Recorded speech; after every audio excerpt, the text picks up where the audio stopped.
schedule lang, di ba? Hindi ka tayo tinex. Follow up.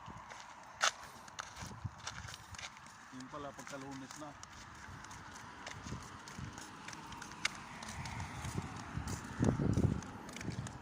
Sabi niya, ano, yung tira ko, wala pang ano, hindi pa nakapagpalit sa train mo na. Yung ito na, pagkuha naman ako, pang budget na pa. Oh, ganda rin ng bahay dito. Pinili ko yung ano, doon sa Bulacan, nagpapadala kung mura pala yung mga medisina doon. Ewan ko kung yung natin mura kasi yung isang box na lusortan, handaan lang. Ha? Nandiyan yung sa akin. Ay, tora-tora. Tora-tora.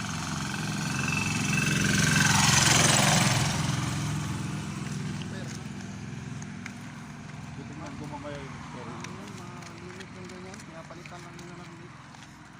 Ano na nga yun, Mga kahoy na ito. Pang woodworking. Sa Pilipinas mo to, wala na, dali na po Oo, pagkagabi. nakawin talaga agad sa Pilipinas yan. Ganito walang pantay, no? For size pa naman. Mga 16 feet to. sa lugar namin. Bakit sila nila ng paga? Ginawa nila ng bakod. Yung bakod sa gilid. Oh. Yung ginawa nila ngayon. Tayo sila guys sila ng poste, di na muna binubuhusan. Poste lang ba yung mga bakal-bakal na ano? Kinabukasan, no? Gulat sila, 5 poste, wala. Hinakaw na. May gwardiya pa yun, ha? Kinananang na taga sa amin, eh. Yung bigat nun. Ano yata yung poste nila? 16 yata yung ano nun, eh. Pinakapuntasin nila. Oo. Hindi kasi nila binuhusan agad. Tayo lang.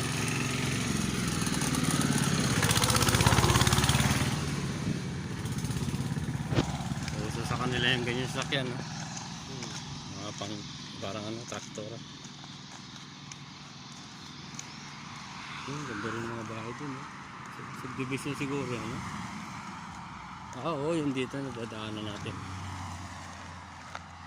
May dagat.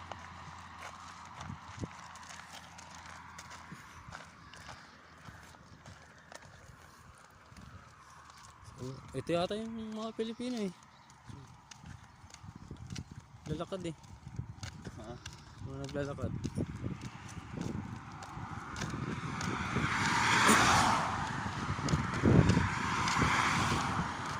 Baka mga ano to, mga estudyante to.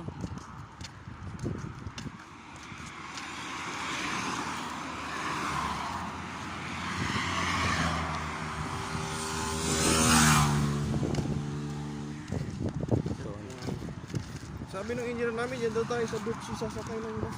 Sa Dutsi. dude. Papuntang city. Istanbul. Oh. Mula daw dito. Sabi niya kung gusto niyo mag-taxi kayo. Dutsi, wala pang kalating oras yun, sabi niya. O yung galing din. Magkano Halos, naman yun? Magkano ba taxi? halos 45 minutes ang biyahe natin. Galing dito eh. Hanggang Dutsi. Tapos pagdating ng Dutsi daw, sakay kayo ng bus. Sa Istanbul. Istanbul na yun, 2 hour half. Di, walang taxi papuntang Istanbul. 2.5 hours ang driver. Ang ano, Bus, biyahe. siguro. Nasa 200 lira lang yata ang bayad eh. Sa bus. Galing Dutsi. Mag-unport. Yung pa lang yung dumadaan dyan sa may yung inaantayan natin kung saan punta yan. No? Dati ba yung Yung inaantayan na doon? mga taxi dyan. Ay oo, yung ano, yung Dumadaan na bus. parang dito lang yun sa may pag ano eh.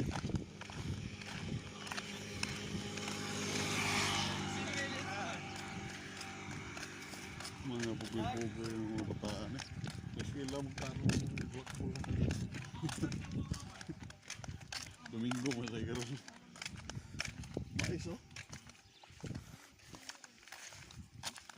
Mais yan. Oh. Mais na. Kala ko kamote. Tingnan lang.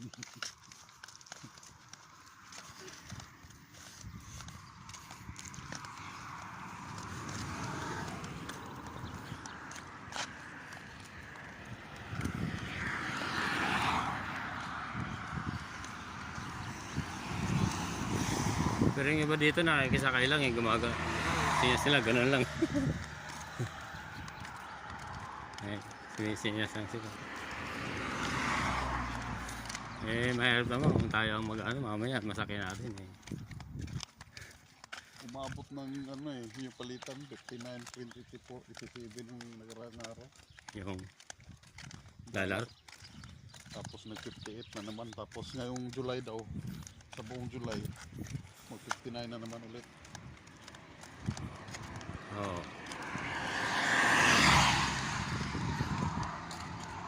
Binenta ko nga magkano palitan sa $4,000. 4,000, laki-laki yun. Para sa kanya pa dala. Grabe yun, walang ka-traffic dito. Bira sa sakyan. Masasahod ka ng 4 mil dito, mag-Australia ka pa ba? Hindi na. Yung mga ano nga, yung mga seaman, 1.7 na pala sa ng mga yan. Eh. Ang depende sa rank. O, depende sa ranggo, yung mga nasa, Computer ako dati, tuto ako eh. mga mechanical, mga nasa, Depende sa kumpanya kasi yan, Oil. yung mga kumpanyang maliit, mababa ang bigay. May kumpanya naman ng malaki, kagaya sa mga Istol. malaki bigayan. Oo. Yun. Nakita ko sa mga nagbo-vlog eh, sa nila 1.5, 1.7 naglalaro lang sa ganun. Yung pinuntahan natin na ano, kumpanya, di ba ano yun? Marlo Navigation. Oo. Yung tinambayan natin. So, malaking kumpanya yun pero mababa naman ang bigay. Yung mga kwentuhan natin doon, mga basic lang, mga 1.5. Yung mga ganun lang, mga sahod nila. Pero okay na Ang rin. rank naman nila, oiler, Yung mga oiler, no? buson. Buson, malaki na sa akin. Ano yung gallery? Parang may nakita ko ang gallery. Anong trabaho yun? Walang galiri. Meron akong nakita. Ang pinaka lowest rank, Oiler, ano yun? ang lowest rank niyan, yung tinatawag na wiper, janitor yan. Wiper, tapos pagdating naman sa helper ng kitchen, tinatawag na misman. Ito, oiler, buson, master buson. Oh. First mate yan, fifth mate, yan, second, third. Yung may mga ranggo, yun ang malalaki sahod. Oh, abot na ano yan, 300,000. Hindi yun kasi ano yun, mga tapos talaga yun. Hindi, ang pareha sila tapos, ang naka-diferensya lang, pagbaba nila, nagtitik ng exam pa rin na. Bawat baba, take ng Oo. exam. Yung iba kasi hindi nagtitik, Oo, balik kaya- lang ng balik, sampa ng sampa. Yung ranggo nila dito mataas. 15 yung ranggo. Oo. Oo, Para malagdagan yung star mo. oo, yun. Titik na ng exam. Bibayad kasi yun. Kaya habang nakakit yung anak, palagi lang palaki yung sahod. Oh, yun ang maganda. Tapos invest ka pa. Negosyo. Oh, 400 yung sahod. ano yun, nasa chipit yun. Oo na. Oh, Engineer mo? chip engineer na, chipit. Mayroon nga ako nabasa yung babae na ang pinapadala sa kanya ng asawa niya is 70,000 lang monthly. Yung ranggo, ano ba yun? Third, ano ba yun? Depende yun sa sa deklarasyon mo sa agency mo kasi pag bago ka sa sampa, pipirma ka ng kontrata doon. Magkano papadala mo? Sasabihin sa iyo ilang porsyento ang ibibigay ng alote mo sa pamilya mo. Oo. Kasal ka. Allotment. Oh, allotment yun, hindi yun remittance. Depende sa ano yun pala. So, automatic na yun, nakukuha ng pamilya mo tuwing katapusan, Oo. 15, ganyan. Ikaw naman, habang nasa barko ka, payslip lang ang makukuha mo, wala kang makukuha nila. Bali yung pera mo nakapundo lang. Oo, pwede ka magkas-advance sa kapitan kung bababa ka. Halimbawa, naka-landing kayo sa Istanbul ngayon. Oo. Ang kurahe kayo, 3 araw. Nag-request ka na bababa ka. Pwede yun. O, kailangan mo ng 2,000. Magpusin ako, papauwi na ako. Bibigyan ka na noon. Bibili kayo ng kadilaw. Dito ba Bibili tayo? mo yan. Ha? Ha? Dito tayo. Dito na tayo, di ba? Dito nga tayo. Ayun. Kabahadog lang, pero pang university. Sa atin, bansir ng Wawawi. Artista na sa atin yun. Ano? Yun lang nakadilaw. Kala mo, nagaligil mo. Tayo. Dito tayo daan. Ha? Tingnan natin yun.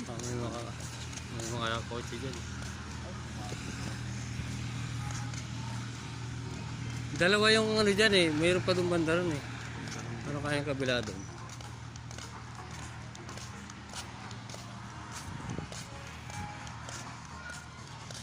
Ang tawag ng order dito, Motor. sa Saudi espresso, dito last preso. Yan, coffee. Yung si Akin, yung sa harap namin magaling mag-English, Ah, businessman pala sa dati. ah, Kaso nga lang, sabi niya, nalugi. malulong daw siya sa gambling. Sa ano, Sugal. sugal. Tapos, yung business partner daw niya, binaril daw sa bar. Ah, Kasi mahilig daw sila mag-bar dati. kasi kumikita eh. Kakapera eh. Binaril daw sa bar, namatay. Kaya yung negosyo niya, sarap. Magtutuyos pa lang daw yata siya dyan. Yung kapitbahay namin na generator ng papaspas ko December 18 yung Ah, nandito na kami sa Demer Park. Namimili kami.